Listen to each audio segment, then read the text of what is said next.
Bien, iniciamos con la clase correspondiente al viernes 27 de agosto de 2021. Vamos a explicar las diferencias entre los sujetos del derecho internacional público. Ya habíamos adelantado en la sesión previa que tenemos sujetos típicos y sujetos atípicos del derecho internacional público. Los sujetos típicos del derecho internacional público son los estados, son los que tradicionalmente se habían considerado que crean, que generan derechos y obligaciones.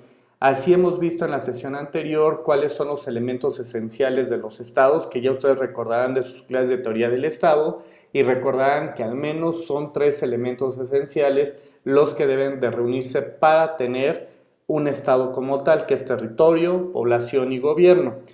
Puede ser que algunos autores agreguen algunos otros elementos como la soberanía o la capacidad de vincularse con otros estados, como lo hace el maestro Víctor Túa Chambón.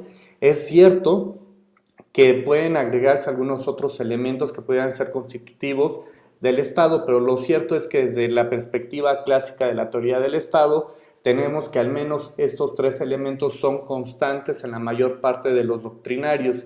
Entonces estamos hablando de un territorio, de una población y estamos hablando de un gobierno.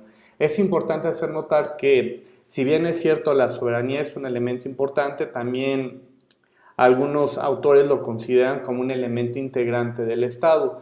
Veamos que en la clase anterior empezamos a revisar el concepto de soberanía, que es esta posibilidad que se tiene de dotarse de su propio ordenamiento jurídico, pero al mismo tiempo observamos que el concepto de soberanía se puede dividir en dos grandes partes, una interna y la otra externa, y desde el punto de vista interno de los estados vamos a observar que tiene este poder o potestad que un estado puede ejercer sobre el territorio, los bienes, personas y recursos.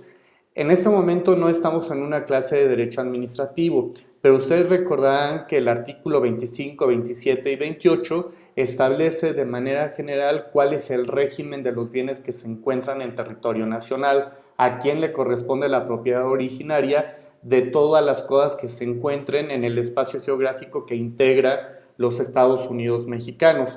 Del mismo modo encontraremos que esta soberanía vista desde su vertiente interna, encontramos que tiene la posibilidad de regular, ya vimos sí el territorio, los bienes que se encuentran, ya sean muebles e inmuebles, pero también se tiene la posibilidad de establecer el ordenamiento jurídico que establezca el tipo de relación que se puede generar entre personas que se encuentran al interior de su territorio.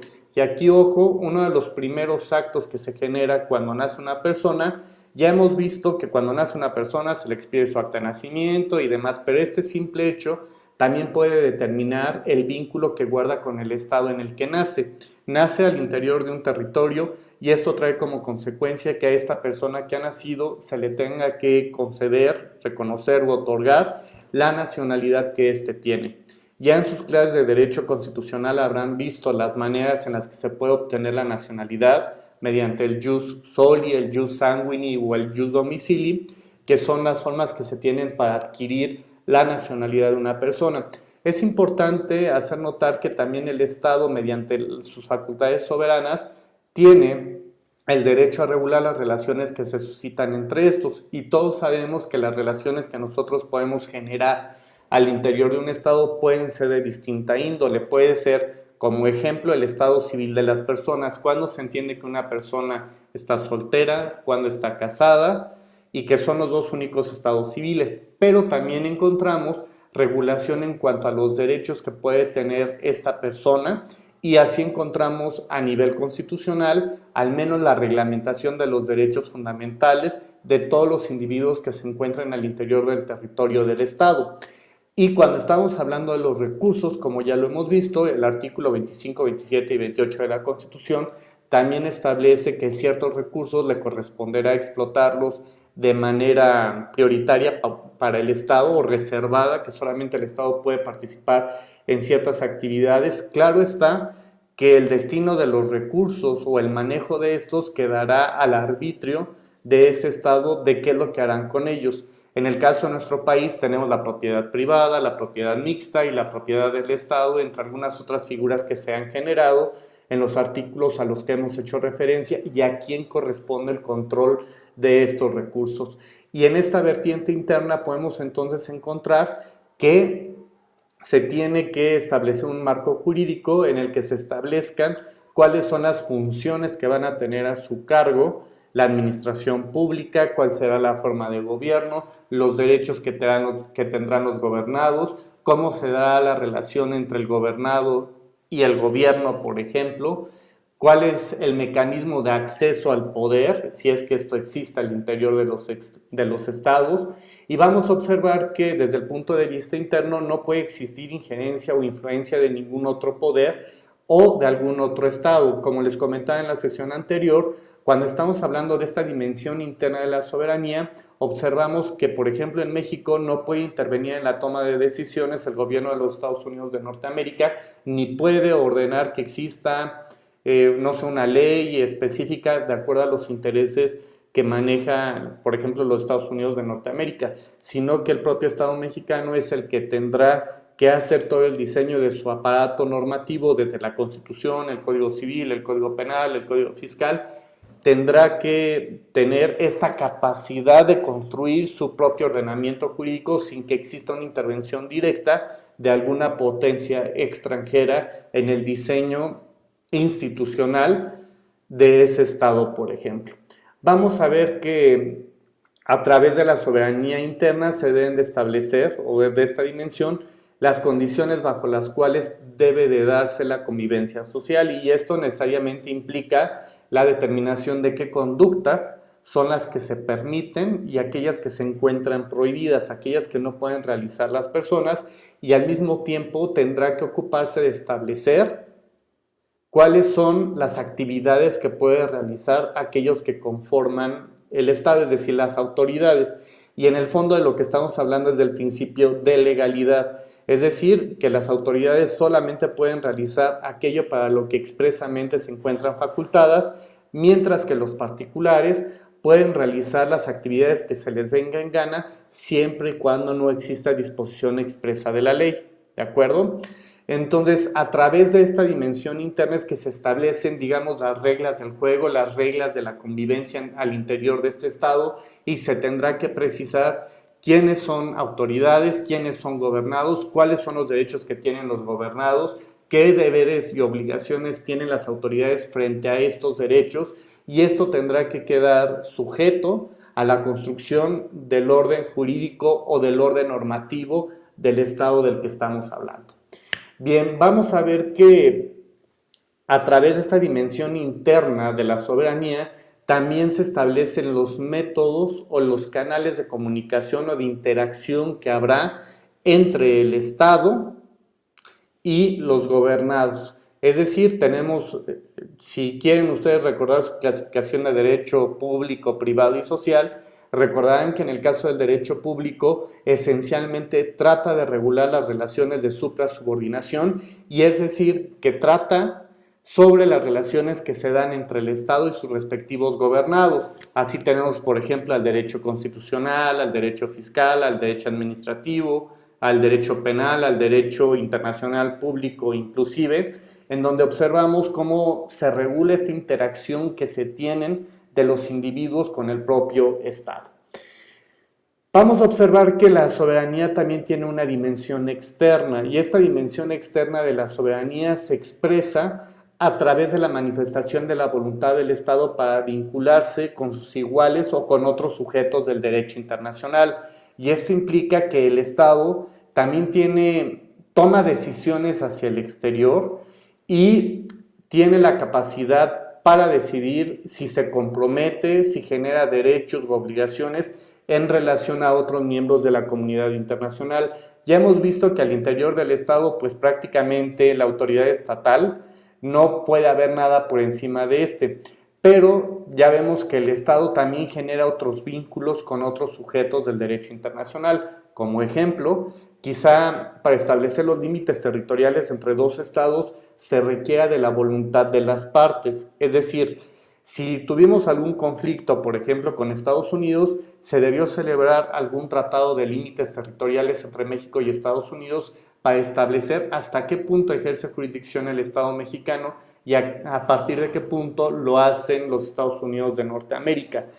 se tiene esta capacidad o esta voluntad para vincularse con otros sujetos, con otros estados o con otras organizaciones internacionales. Es decir, que tiene la posibilidad de comprometer al Estado frente a otros sujetos del derecho internacional. Vamos a observar que en esta dimensión externa de la soberanía también se determinan cuáles son los alcances, la forma, el contenido de los derechos y deberes. Cuando se celebra un tratado, por ejemplo, y quizá alguno de ustedes se acordará que en la época de Donald Trump y la relación con Peña Nieto y un poco también con Andrés Manuel López Obrador, nos llega el momento de la renegociación del Tratado de Libre Comercio de América del Norte. Evidentemente existen, digamos que, personajes que se encargaron de la negociación de este tratado y quienes se encargaron justamente de establecer los términos, los alcances y la forma a través de la cual se iban a generar estos derechos y deberes que se habían generado de manera recíproca entre México, Estados Unidos y Canadá para la celebración de este TEMEC. Entonces, el Estado cuenta con órganos de representación a través de los cuales va a vincular y va a obligar a que el Estado cumpla con los compromisos contraídos en el contexto de estos tratados. Es importante señalar que en el caso del TEMEC, ustedes habrán advertido que existían delegaciones encargadas de la negociación, pero cuando estamos hablando de la representación hacia el exterior de nuestro país, ya advertirán que la propia Constitución, en el artículo 89, fracción décima, concede facultades expresas al Poder Ejecutivo para que pueda dirigir la política exterior de nuestro país, de tal modo que el presidente de la República, a través de la Secretaría de Relaciones Exteriores y de los secretarios de despacho afines al área, digamos, que se va a negociar, establece quiénes son los que van a participar en este proceso de celebración del tratado y lo hacen a través del Poder Ejecutivo en el caso de nuestro país. Claro está que la representación hacia el exterior de cada uno de los estados puede variar de acuerdo a lo que establezca su propio orden jurídico interno. Lo cierto es que los estados y estas organizaciones internacionales interactúan y son capaces de crear estos derechos y deberes de manera recíproca. Es importante también señalar que cuando se celebran este tipo de actos a nivel internacional, ya sabemos que pueden existir diferencias de carácter político, ideológico, económico, militar, social. Son muchos los factores que pueden intervenir en el establecimiento de las relaciones entre los estados. Sin embargo, cuando asumen estos compromisos a nivel internacional, estamos hablando de que opera el principio de igualdad soberana, es decir, que se encuentran en un plano de igualdad las partes que intervienen en la celebración de un tratado o en la generación de estas obligaciones. Ninguno, en principio, debería considerarse que es mejor o está por encima del otro. Ya sabemos que en la vía de los hechos esto se puede modificar, pero al menos cuando se sientan a negociar algún tratado, se entienden que están en un plano de igualdad, ya sin importar que uno sea más grande, es decir, geográficamente hablando o territorialmente hablando o militarmente, estos factores pasarían a un segundo término y cuando pactan o celebran estas condiciones o estas cláusulas que conforman los tratados internacionales, lo hacen bajo el principio de igualdad, que se encuentran, digamos que ni uno más arriba ni uno más abajo, están exactamente igual en el desarrollo de este tipo de relaciones.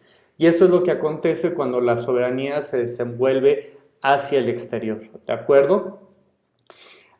Es importante señalar, y aquí lo pongo de manera muy sintética, hablamos de un concepto que se encuentra en constante evolución y voy a introducir un tema que si quieren ustedes pueden opinar al respecto, pero ya no estamos hablando de la soberanía como se entendía al menos en el siglo XV, XVI e inclusive todavía hasta el siglo XX permeaba esta idea dentro de los estudiosos del Estado de que no podía existir una voluntad superior al Estado. Sin embargo, inclusive el mismo concepto de soberanía ha tenido que reformularse porque pareciera que se necesitan también ciertos contrapesos en relación al Estado, es decir, que el Estado no tenga la posibilidad de hacer lo que se le venga en gana y lo que se le pegue y vamos a ver por qué es esto, por qué surge.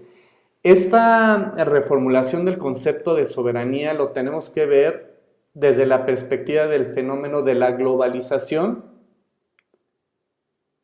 y de la integración económica que está sucediendo en el planeta. ¿Por qué? Porque todos estamos inmersos en este proceso de globalización en el que las comunicaciones son inmediatas y pensemos como lo que acaba de ocurrir el día de ayer en Afganistán con estos atentados terroristas. En cuestión de, ya no decimos de días o de semanas, nos estamos enterando de lo que ocurrió en Afganistán. Es cuestión de minutos, de segundos, para que nosotros nos estemos enterando de lo que está ocurriendo en esa parte del mundo.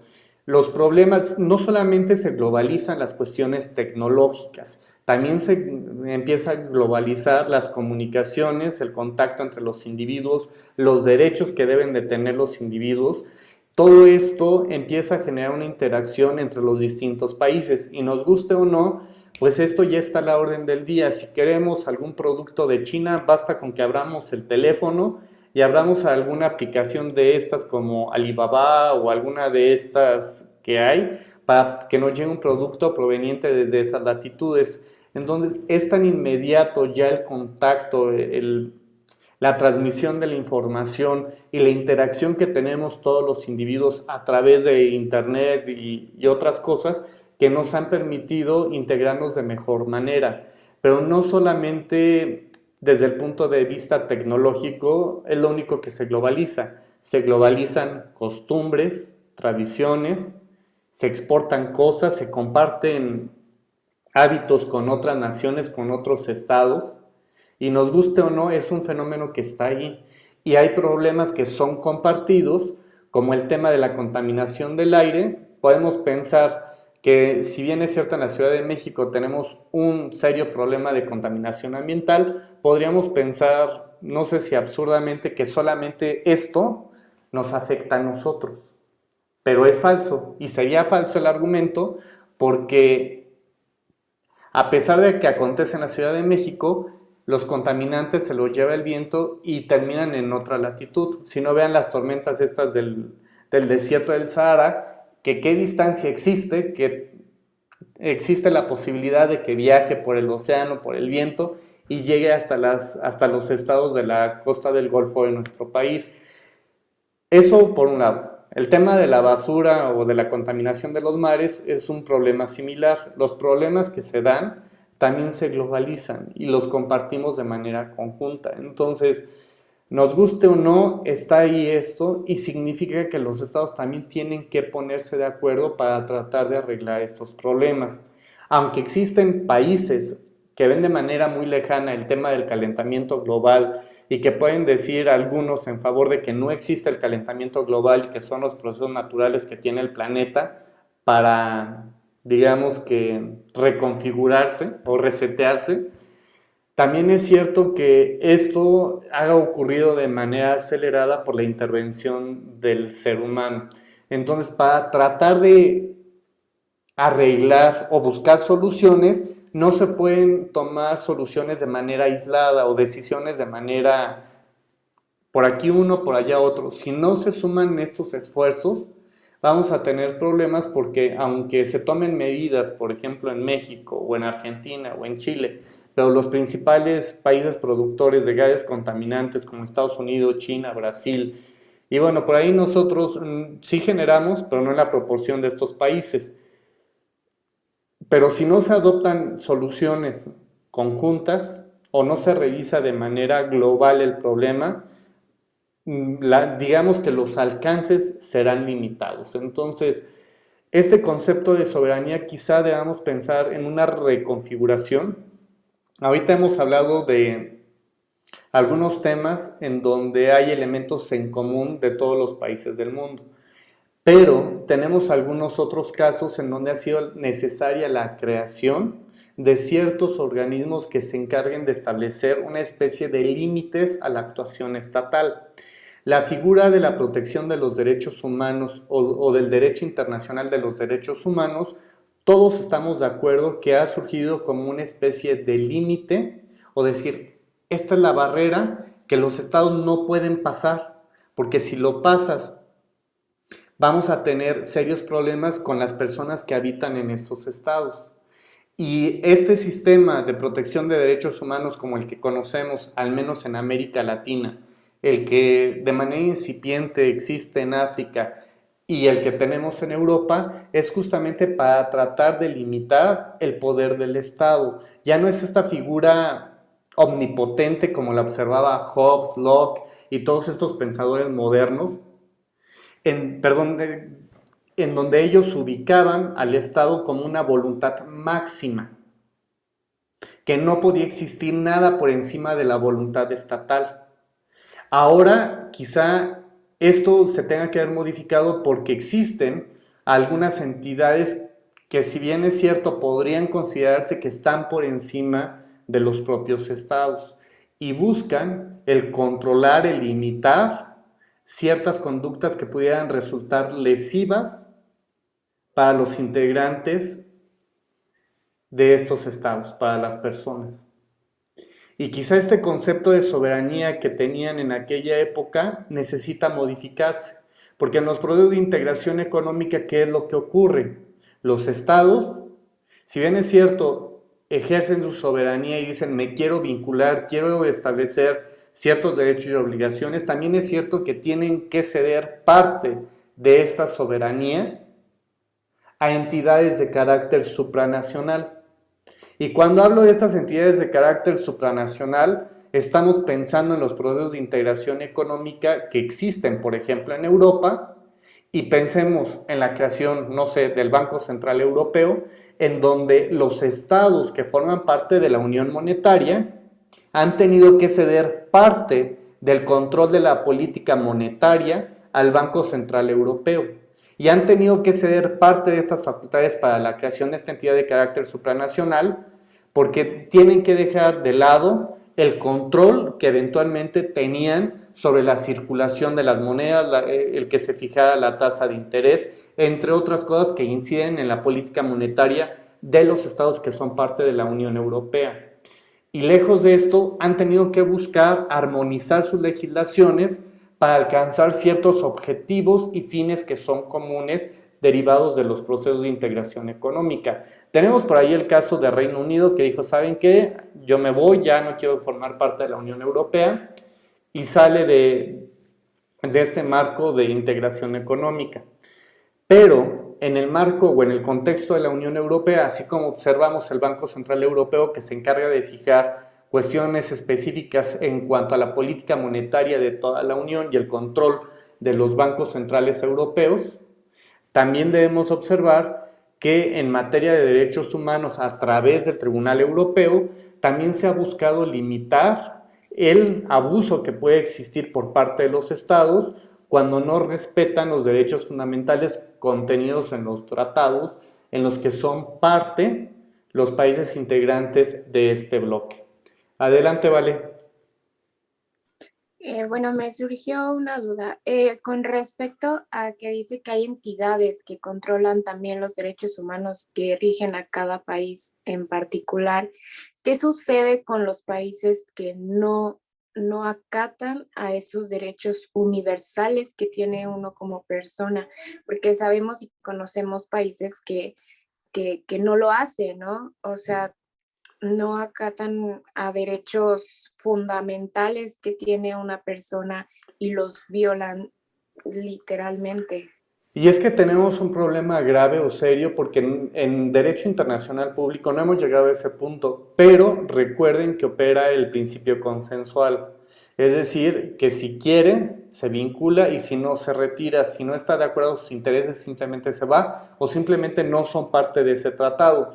Porque en ese supuesto podríamos señalar que existen muchos tratados en el marco de Naciones Unidas que tratan de proteger los derechos fundamentales de las personas, pero hay países como ejemplo Corea del Norte y algunos otros países asiáticos que no forman parte o simplemente no han firmado, no han ratificado esos tratados porque no hay interés. Lo cierto es que en esos tratados, digamos, perdón, que esos países que no son parte de estos tratados simplemente quedan excluidos de su aplicación.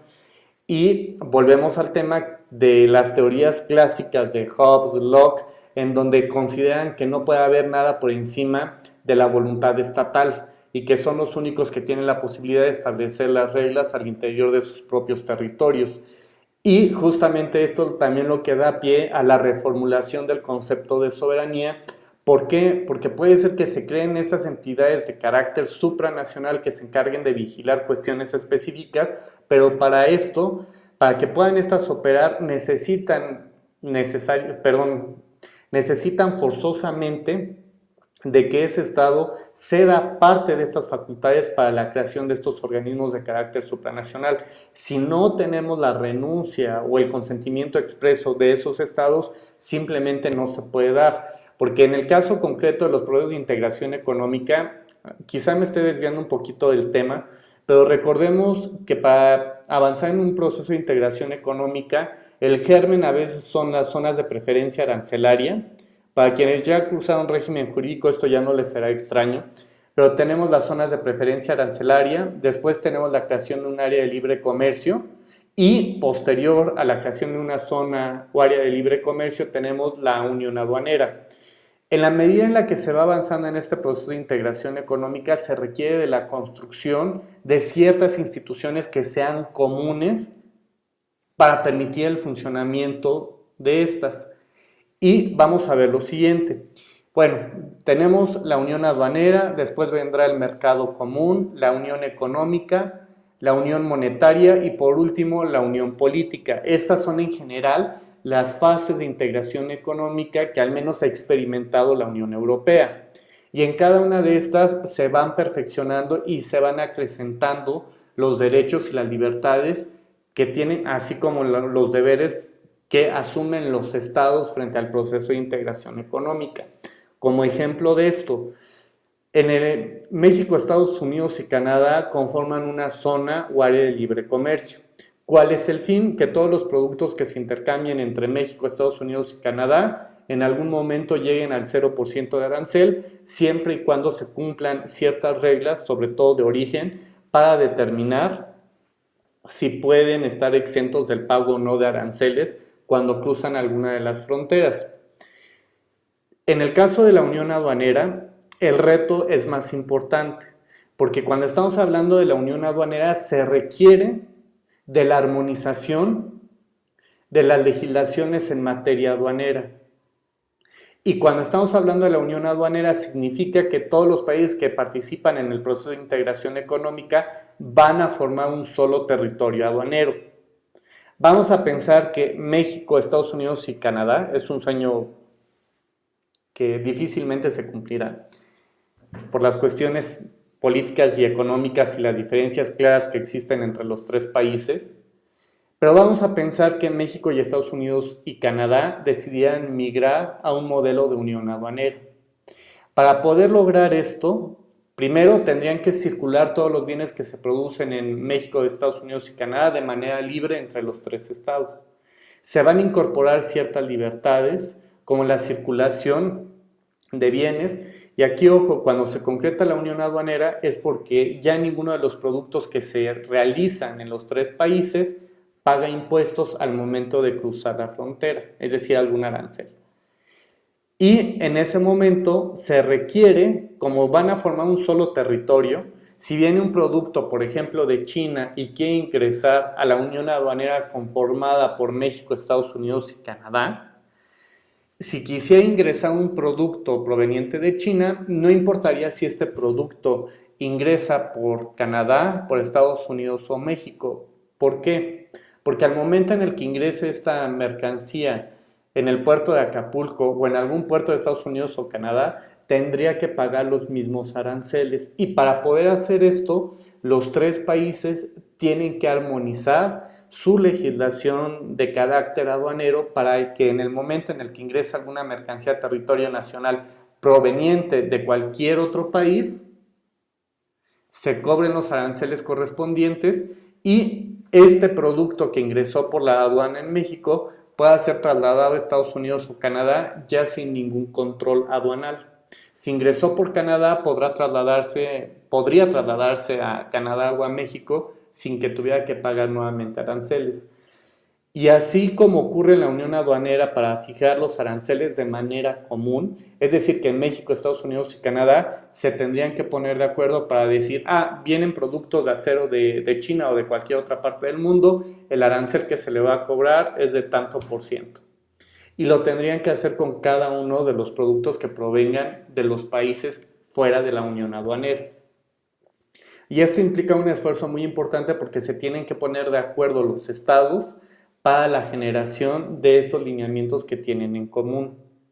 Y en la medida en la que se va avanzando en el proceso de integración económica, se requiere de la construcción de estas instituciones y de la armonización, ya no solamente de la legislación en materia, por ejemplo, aduanera. Si se avanza a un mercado común, quizás se requiera de la armonización de las legislaciones para reconocer los títulos que son expedidos por las instituciones educativas de estos países, e implicaría que ya no se requiera un procedimiento especial para el reconocimiento de los títulos expedidos en cualquiera de los territorios que forman parte del mercado común.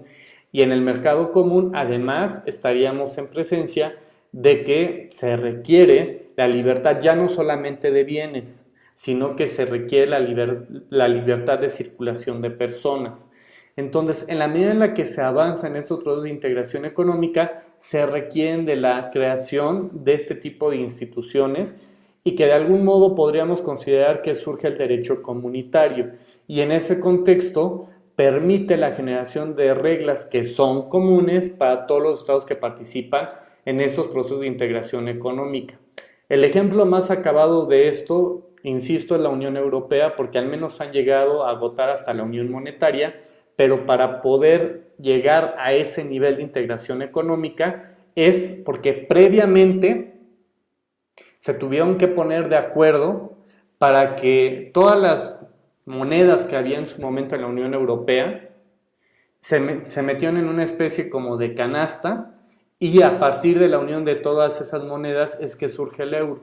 Y poco a poco se establecen las fechas en las que deberá entrar en circulación, por ejemplo, el euro como moneda, primero para realizar operaciones dentro de la Unión, operaciones financieras, y después para que fuera aplicable para todos los miembros y fuera la moneda circulante dentro de toda la Unión, la adecuación a cajeros automáticos, bancos, denominación, entre otras cosas que implicó que se pusieran de acuerdo todos los que participaron en la creación de la Unión Monetaria. Primero, renunciar a esta facultad que tenían los estados para seguir emitiendo su moneda y ceder esta facultad a esas instituciones de carácter supranacional. En el tema de los derechos humanos, y aquí nos apartamos ya un poquito del tema económico, también es cierto que se requieren de ciertas instituciones que impongan límites a la actividad estatal. ¿Por qué? Porque en algunas ocasiones, en el caso del genocidio específicamente, se requiere de una tutela específica, de que se protejan los intereses de los individuos que se encuentran sometidos a la jurisdicción de un Estado que realiza este tipo de actos. Entonces, ya esta idea de que el Estado pueda hacer lo que se le venga en gana podría verse limitada. ¿Por qué? Porque tenemos ya desastres probados, al menos después de la Segunda Guerra Mundial, donde vimos cuáles eran las consecuencias de no establecer límites a los estados y que se asuman políticas que no solamente perjudican a sus gobernados, que puede trascender más allá de sus fronteras. Por esta cuestión es que los invito a reflexionar sobre el concepto de soberanía, de si efectivamente lo podemos seguir analizando desde la perspectiva, digamos, de los clásicos que se encargan de revisar este concepto, o si es algo que deba replantearse, reformularse de acuerdo a lo que se está viviendo ahora. Porque tenemos problemas tan complejos como el tema de la pandemia, en donde pues organizaciones como la Mundial de la Salud o la Organización Panamericana de la Salud debieron de tomar cartas en el asunto y establecer lineamientos claros y precisos para los estados, porque en el fondo las enfermedades o las epidemias como las que estamos viviendo realmente no conocen fronteras. y se necesita probablemente de la creación de una entidad con el suficiente poder político para poder obligar a los países que son parte de, al menos de observar las medidas básicas necesarias para evitar la propagación de un virus de esta naturaleza. Entonces, lo dejamos ahí en el tintero, solamente es para que reflexionemos sobre este concepto que tenemos de soberanía, si aún lo debemos de considerar de manera absoluta o ya empieza a requerir una modificación dados los acontecimientos que hemos visto en los últimos años, sino es que hasta en los últimos meses. Vamos a entrar a un tema que me parece interesante, es parte del temario y quizá muchos de ustedes ya hayan empezado a revisar este tema con sus maestros de teoría del Estado o de derecho constitucional. Y vamos ahora al tema de las teorías de reconocimiento de Estado y de gobierno. Ya sabemos que el Estado tiene estos tres elementos esenciales: territorio, población y gobierno. Son esos los tres elementos esenciales que tenemos. Fíjense bien que cuando estamos hablando de Estado y de gobierno no estamos hablando de la misma cosa. Todos estamos de acuerdo hasta aquí. Estamos hablando que el Estado es el género y digamos que la especie o uno de sus elementos lo constituye el gobierno. Entonces, cuando estamos hablando de estas teorías de reconocimiento de estados, estamos hablando de estos pronunciamientos o declaraciones que tienen que hacer los miembros de la comunidad internacional. Y cuando estamos hablando de estas teorías de reconocimiento de Estado, vamos a encontrar dos al menos que son consideradas o reconocidas a nivel internacional, por lo que hace a las teorías constitutivas y a las teorías declarativas. Y fíjense bien que este tema de las teorías de reconocimiento de estados no es un tema nuevo, porque esto es algo que se empezó a plantear principalmente cuando iniciaron los procesos de independencia de las antiguas colonias europeas en América. Y me refiero a Inglaterra, me refiero al caso de España, de Portugal, de Francia, en donde se empezaron a gestar todas estas ideas y a partir de qué momento debía de reconocerse la existencia del nacimiento de un nuevo Estado.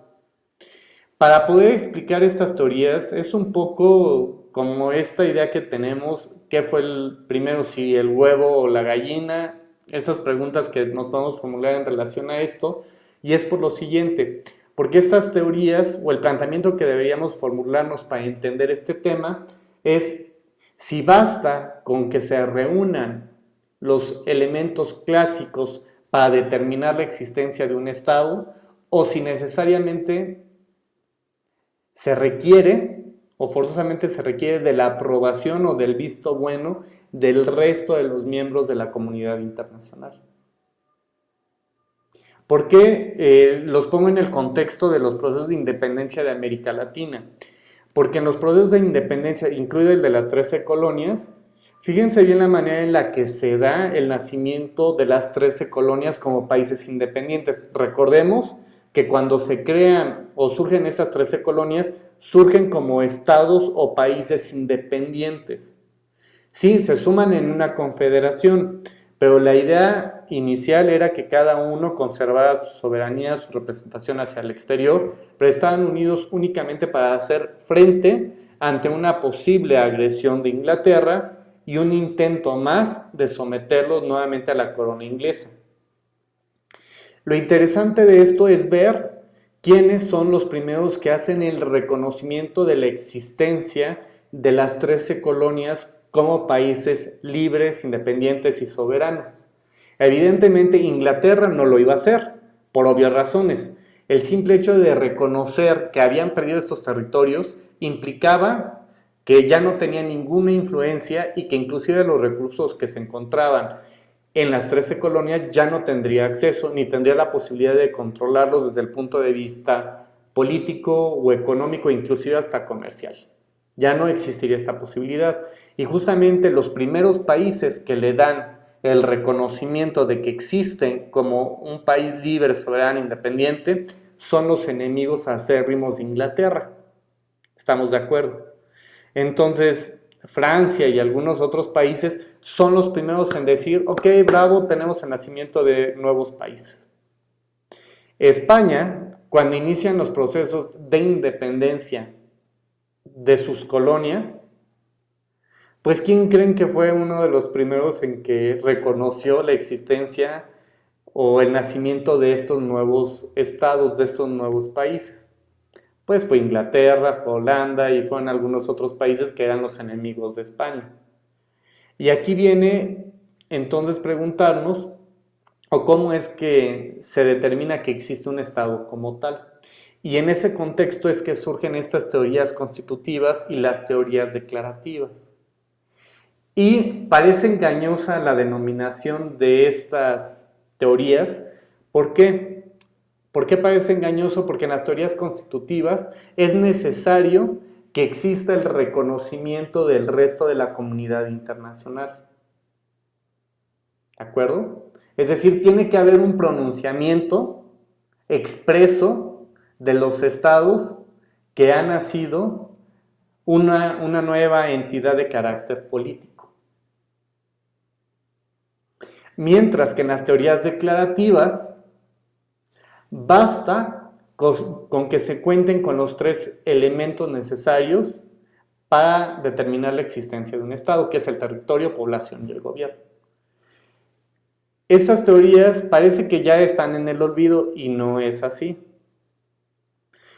Como ejemplo, pensemos en el caso concreto de Cataluña. Si quieren lo revisamos en la próxima clase para ver ustedes qué opinan al respecto.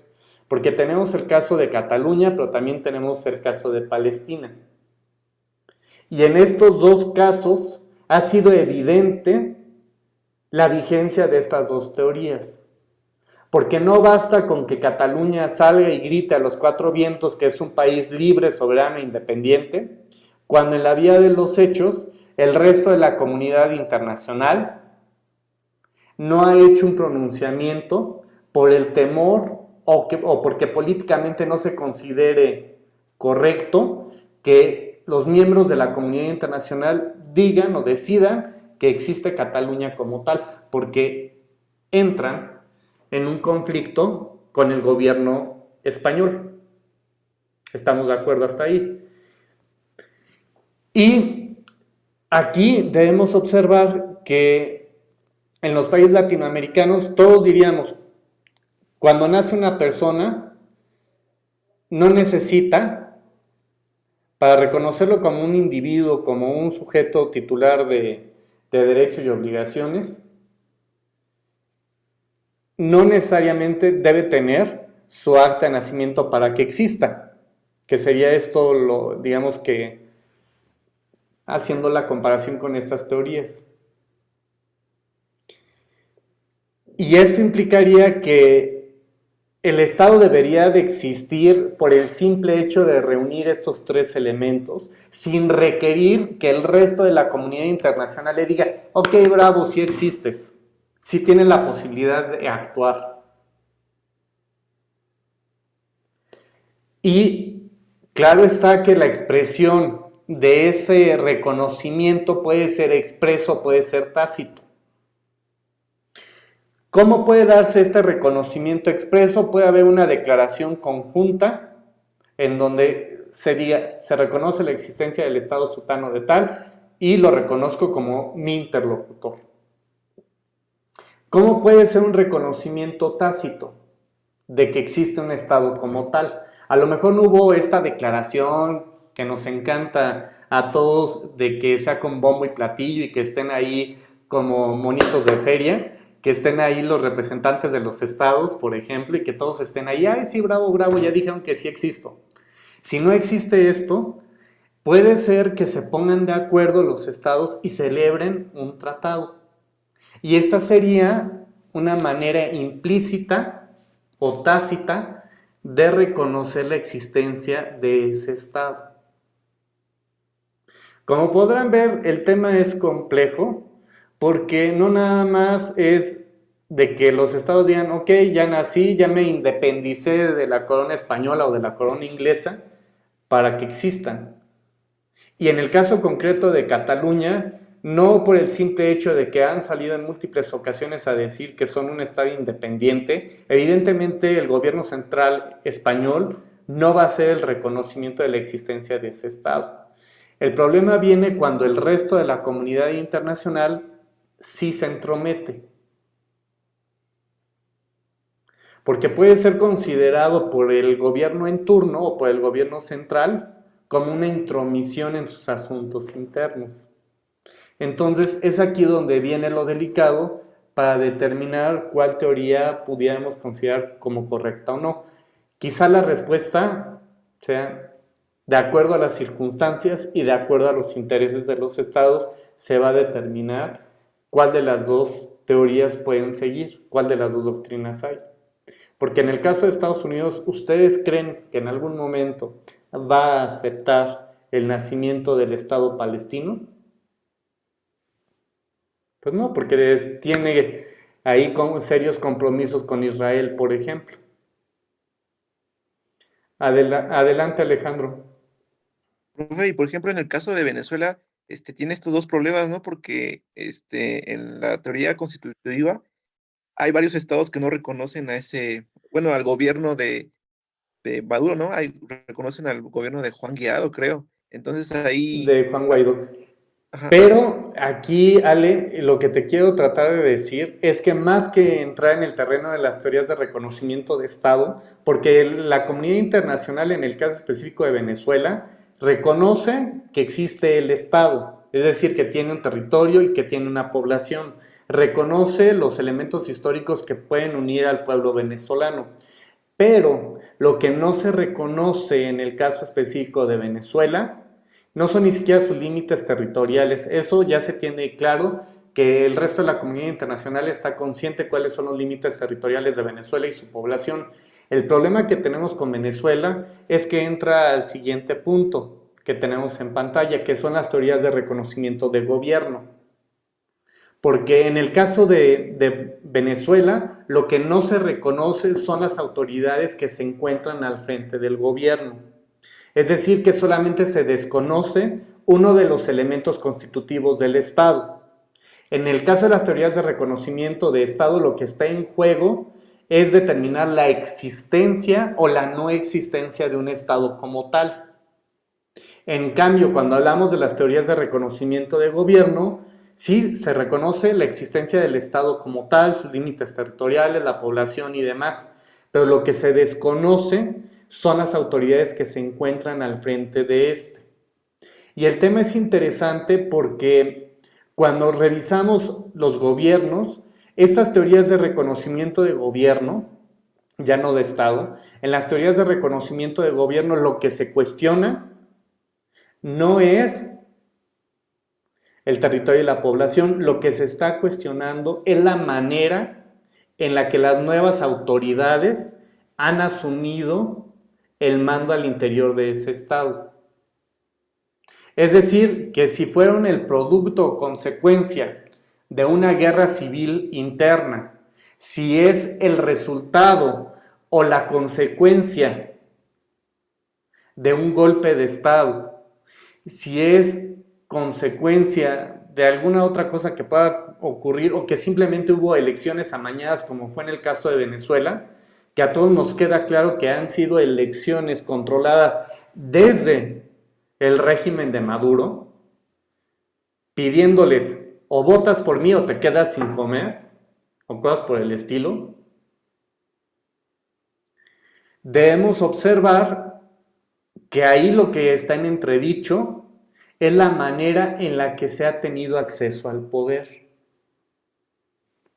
Y justamente estas teorías de gobierno tenemos que pueden dividirse en aquellas de jure o de facto, pero también tenemos algunas otras doctrinas que justamente lo que cuestionan es la manera en la que esos grupos se han hecho del poder en el estado del que se trate. Y estas son las principales diferencias que tenemos con las teorías de Estado y con las teorías de reconocimiento de gobierno, que esto lo vamos a ver en la próxima clase. Entonces, estas teorías que tenemos aquí nos van a permitir identificar si es necesario o no, y aquí insisto, estas teorías que tenemos al menos en pantalla o doctrinas que se han generado en el ámbito del derecho internacional, nos debe quedar claro que es en función de los intereses del Estado. Porque en algunas veces los estados tendrán, de acuerdo a sus intereses, decir, no, sí, pues sí, existe, tiene un territorio, tiene población y tiene unas autoridades que ellos mismos se han dotado en el ejercicio de esta soberanía. Pero habrá en algunos casos donde no le convenga al Estado que realice este pronunciamiento y diga, no, si es necesario que el resto de la comunidad internacional lo diga. En el caso de España, jamás van a hacer el reconocimiento de la existencia de Cataluña como Estado libre y soberano independiente, que fue lo mismo que ocurrió cuando las 13 colonias iniciaron sus procesos de independencia. ¿Cuánto tiempo tardó la corona española para reconocer el nacimiento de la República Mexicana como tal? Al menos se tardaron 11 años, de 1810 a 1821 se tardaron en hacer el reconocimiento del nacimiento de este nuevo estado. Y lo mismo sucedió con el resto de los países de América Latina. Tardaron un largo periodo en hacer el reconocimiento. Y el reconocimiento al final fue expreso porque a través de los tratados que se celebraron se hace el reconocimiento de nacimiento del nuevo estado. Y hasta antes, simplemente para España no existíamos como país, existíamos como colonia y como un espacio geográfico en el que ejercía su área de influencia España. Pero bueno, no sé si hasta aquí existe alguna duda, pregunta o comentario. Me fui un poquito rápido, pero espero que se hayan logrado comprender los temas. Espero que no los haya dormido mucho. Espérenme tantito. No, todo estuvo bien. Bueno, entonces la próxima clase, si quieren, para que armemos el debate y no sea solo yo el que esté hablando, les pido de favor que revisemos estos dos temas, Palestina, Cataluña y revisamos el tema de Venezuela. Los tres son polémicos y podemos estar de acuerdo o no, pero busquemos lo que haya en internet acerca de estas teorías. Si quieren ustedes investigar, es bienvenido. Y todos los elementos que haya también los discutimos aquí en clase, porque en el caso concreto de Palestina e Israel hay mucho de dónde cortar y dónde revisar. Entonces, ya no les quito más el tiempo, ya estamos en la hora. Espero que todos tengan un excelente fin de semana y nos vemos el próximo lunes. Cuídense mucho. Hasta pronto. Gracias, profesor. Igual buen fin de semana. Hasta luego, buen fin de semana. Gracias, profe. Profe, Hasta luego, muchas gracias. ¿dónde subirá las clases? Deja